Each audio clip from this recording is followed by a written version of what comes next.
I like a girl that could kick my ass. These words were said by Spike Spiegel from Cowboy Bebop, one of the greatest anime protagonists of all time. And it is more than just a cute quote, it is a life lesson and integral part of the lore that makes up Zawarudo. Okay, 3, 2, 1, let's jam. This is not synonymous to I want to get my ass kicked by a girl because that's kind of humiliating in certain scenarios or situations. But the philosophy of liking a girl that can kick ass is definitely there and rings true to this very day.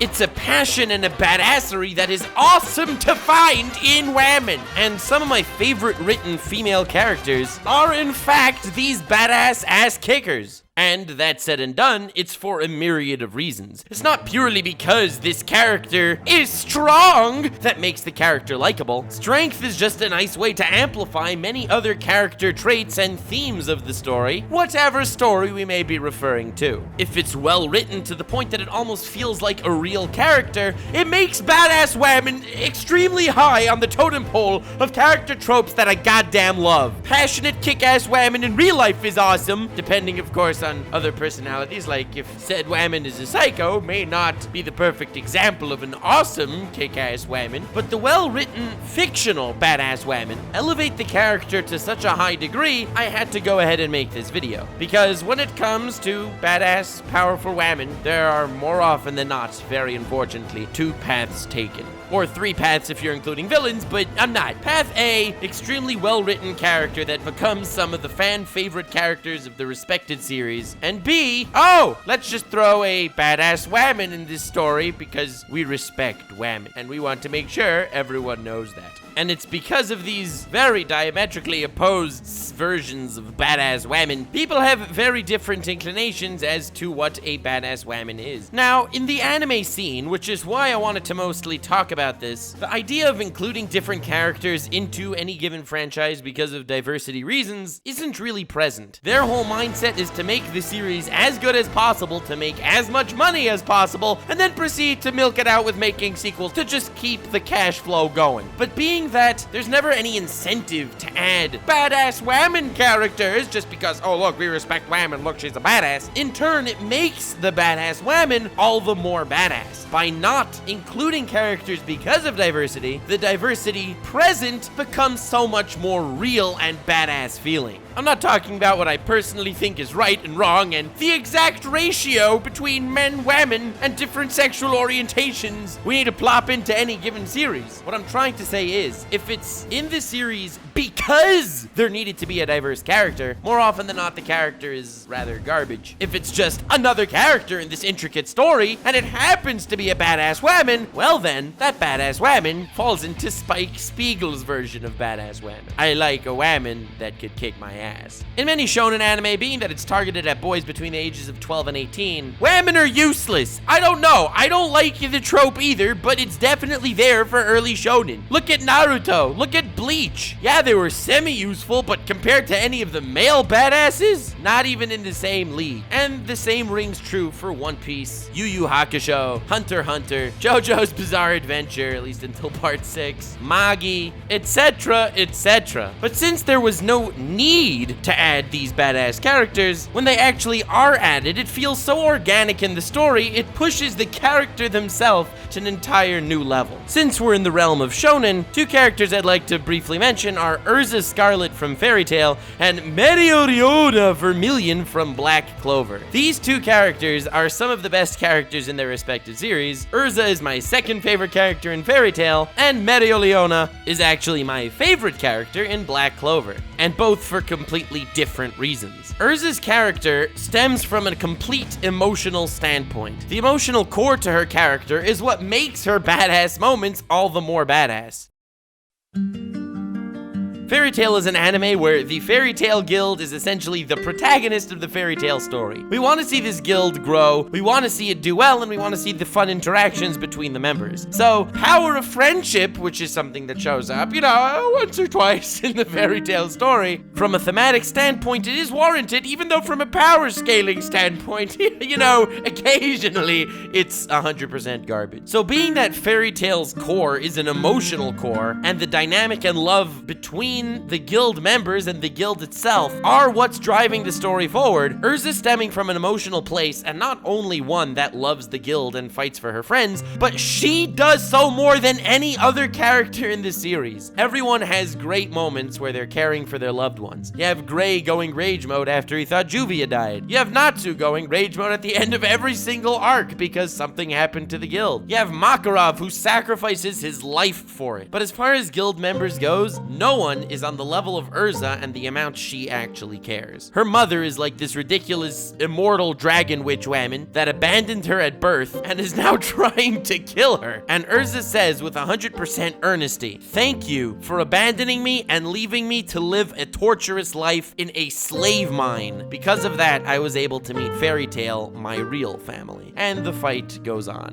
From an emotional standpoint, her character cares for her friends more than any other character in the story, arguably, and that makes her badass feats all the more badass. When she's up against Tartaros, and she's hit with all these neurotoxins that increase her pain sensitivity astronomically, and also take away her senses of sight, smell, and hearing. And despite this massive predicament that she's in, where the breeze of the wind on her flesh feels like knives tearing it away, she beats her opponent. She is the queen of the fairies, and that is why she is an insanely badass character. It's not purely because she is a woman, she's hot, and she's also strong that makes her a very great character. But being that her battle prowess is so high, and that's what she's been working on, socially, she is not 100% in the loop at all times. There are a lot of moments where casual phrases go over her head. When she gets embarrassed, she'll really visually show it and not try to hide it because she doesn't have experience with people all that much. Despite her love, she's a nuanced character that's fighting for her family, and that's what makes her badass moments when she is fighting for her family all the more badass. That's why Erza, despite Fairy Tail's reputation as not having a great plot or whatever, is an absolutely phenomenally written character.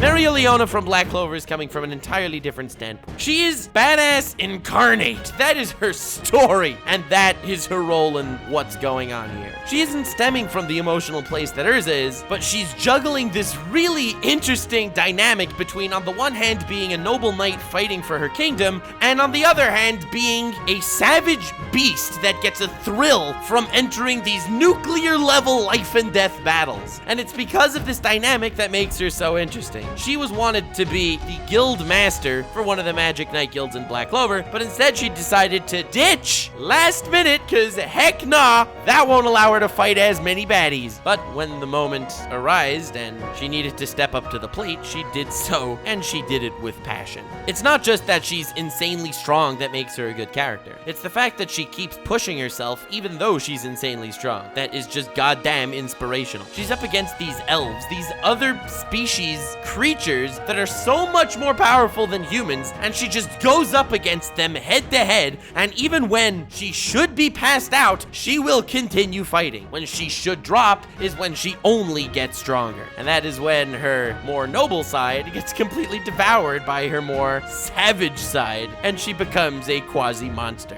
Maria Leona is a great character because despite all of this ridiculous savagery, she is also an extremely caring individual for her subordinates and the people around her, as well as for her kingdom. She is an integral part of the Black Clover story, and she is a badass, and she is a badass woman done right. That's as far as shonen goes. When anime starts hitting an older audience, and it's not just about getting the 12 to 18-year-old boys to empathize with the characters on screen, you do see a lot more badass women, and since there's no need to add these badass women for diversity purposes, they're just goddamn amazing, well-fleshed out characters. Faye Valentine from Cowboy Bebop and RWBY from Black Lagoon are two of the most badass women in fiction. As much as I like Faye, she's not in RWBY's league though. This woman curses more than she speaks other words. She is the head of this mercenary smuggling group, and she is badass incarnate. As far as badass characters go, she's not necessarily my favorite in anime, but she's potentially the greatest in anime. Not because she's a woman, though. Her being a woman definitely bolsters her clout on R34, but it's not what makes her character great. Her character's great because of the personality, the humor, the borderline psychotic tendencies, laughing in the face of danger. And I could list off a million more character traits that make her amazing. None of those traits are, she is a woman, but that is what makes this woman so amazing. She's a well-written, extremely fun character first, and I highly recommend watching Black Lagoon, and her character design and gender comes secondary to that point, not the other way around. We're not taking a woman and saying, all right, how can we make this woman badass? We're taking a badass and saying this badass is also a woman.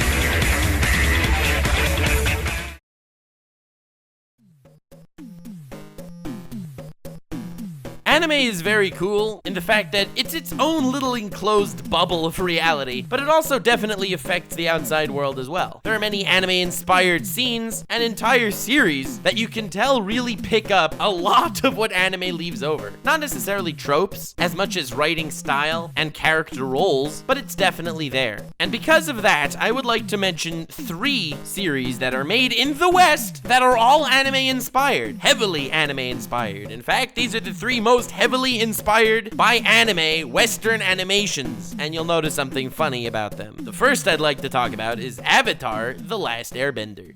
If you look at powerful characters in the series, especially from the new gen, you'll be surprised that, NANI? The majority are women? That's right, it's not just one token woman to take fire away for not including one. It's because it's just a genuinely well-written character that is a woman and that is badass that makes the character cool. Azula, Katara, and Toph are all well-written characters by their own rights. Azula is a villain, and I said I would not be talking about villains because that's badass women gone crazy, which may be something I relate to, but not the type of woman I want kicking my ass. But if you look at the other 2, Katara and Toph, they are 2 of the most liked characters in the series. Toph being my either second or third favorite in all of Avatar.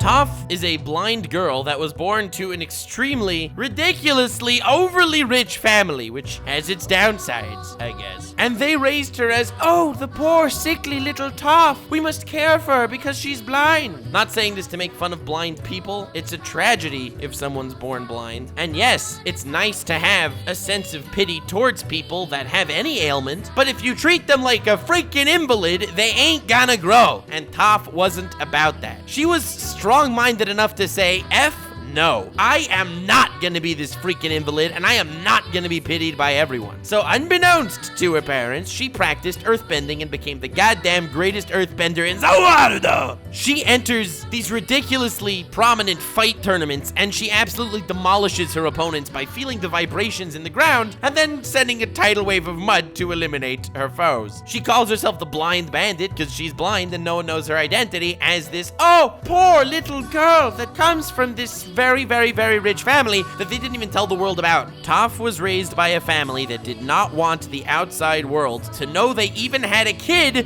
to shelter her more because, oh, poor blind Toph. Now, Toph's background is rough. Not rough as in, oh, crazy arduous labor, but when everything is handed to someone on a silver platter. Literally everything. Most people will cave and just decide, all right, I'm just not gonna do shiest for the rest of my life. I have infinite money. I have infinite servants. They all want to pamper me. Heck yeah, I'll get pampered. Becoming a spoiled brat is literally the easiest thing in the world for someone in a situation like that. And from a child's perspective, what reason do they have to fight the system and say, no, I will not be a spoiled brat? No one thinks that way. Unless they're, I don't know, badass. Toph thought that way. Toph said, yes, everything could be handed to me on a silver platter, but I am myself going to support myself. Not only financially, but I am going to protect myself and I am going to become my very own person. Not only that, but I'm also striving for greatness. I will become greater than any earthbender the world has ever seen before, and she did. The fortitude of mind that it took for her to remain calm and composed for her parents that wanted to do everything from her, but at the same time, she was able to live a double life where she said, no, I will take care of myself with no friends, all alone. It developed this sense of badass pride that she had. So when she finally ran away from her parents to join Aang's gang, hashtag Aang gang, in defeating the Fire Nation or whatever, she was so comfortable with herself, even though she was being someone that she's never been before. This is a phenomenally written character from her backstory alone, and not because she's a woman. In fact, her being a woman has absolutely nothing to do with what makes makes her great. Also, she's a woman. Are you noticing a trend here? She has this rough personality now. She's always making jokes at other people's expenses because she was brought up having to always be tight-lipped about literally everything. She didn't mind being a slob, and she punched people to show affection. She took what her family stifled her from and made it herself. And she did it in the most badass way possible, creating metal bending. Until now, earthbenders were only able to bend earth, but she was able to bend the fragments of earth within metal. She developed a technique that would define generations to come. Toph is a ridiculously badass woman, and I love her character so goddamn much. I may actually do a separate video on her. I was considering that for a while now.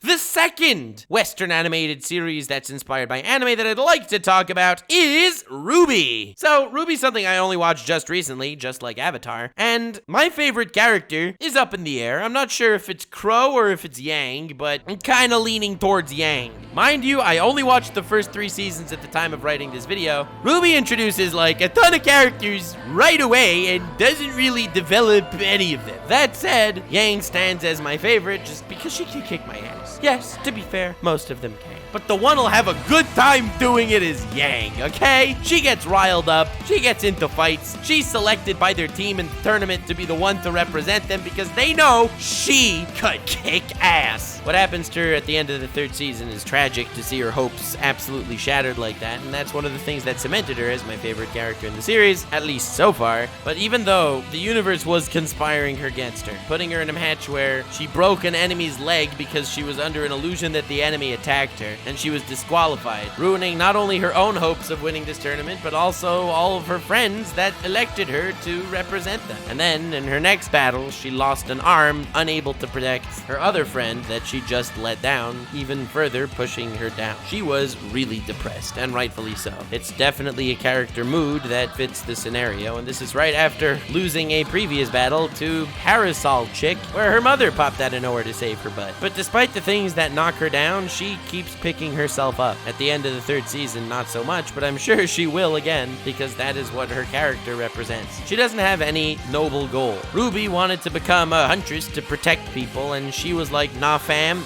this is where the wind is blowing me, this is what I want to do right now, and this is what I'll end up doing. Despite the fact that she doesn't have that, she does everything that she does do with an absolute passion and badass aura. She's a great character, and even though a lot of people told me to drop RWBY after season 3, I am looking forward to seeing what ends up becoming of her.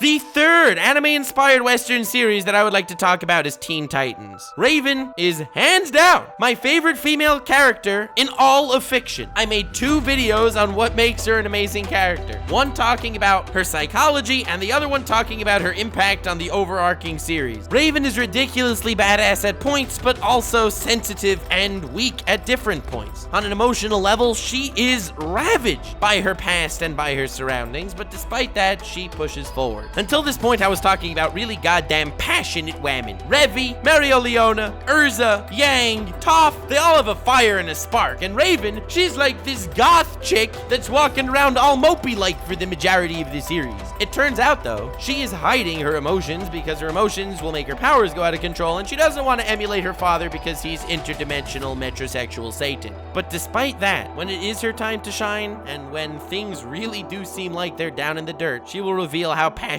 she truly is that she was trying to suppress her entire life. It's dangerous to suppress emotions because it could make you hollow. And also because it's not a healthy way of living your life, just keeping baggage in your mind at all times. Unfortunately, she has to go about doing that. In order to keep her powers in check, she literally has to destroy her mental state, and she does to protect everyone. And when it's time to release her passion, she is more passionate about her friends than anyone else's. She is an absolutely badass woman, but not because she's a woman.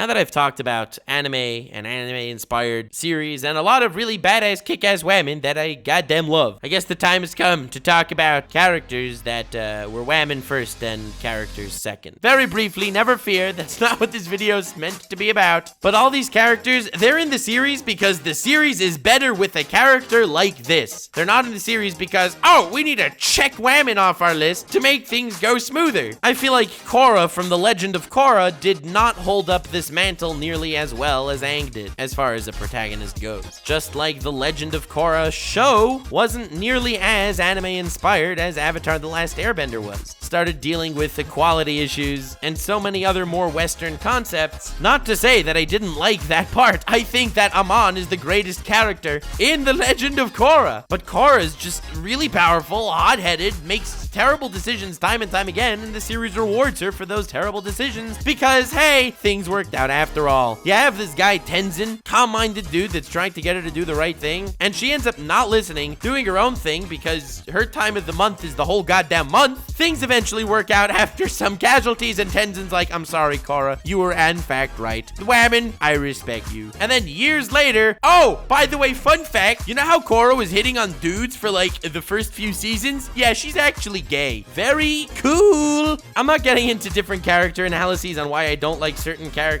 Rey from the new Star Wars trilogy, or Captain Marvel, or even Elsa from Frozen. Her sister was frozen and only true love could thaw her, and true love was her sister? Nani? I feel like the character archetype of an extremely badass woman is goddamn phenomenal. It produces some of the truly greatest characters and some of my absolute favorites. That said, if they're only in the story and they're only badass because we need to have a badass woman in the story, it kind of muddies the water entirely. I literally like Korra's character more on Rule 34 than in the goddamn story! That shouldn't come as a surprise to many, but well, it doesn't exactly say wonderful things for original character concept. I really appreciate you sticking around to watch this video. I hope you enjoyed it as much as I hope you would, because it could potentially get me in many mucho gallons of hot water. I hope you did enjoy this video. It's slightly different than the content I usually do, but it is similar to content that I would like to do if you enjoyed this video. Please smash like. I will be looking at the likes on this video in comparison to other videos to know if you like this kind of content, so please hit the like thingo. That would be really cool. Subscribble for future whatever the heck type videos I want to make, because I just make what I'm passionate about. That's just kind of how I roll. Hit the bell to be notified. Check out my other stuff. I have links in the descriptions to all my social media and Twitch and subreddit and all that fun stuff. Have yourselves the most wonderful evening, and remember to stay weird, fam.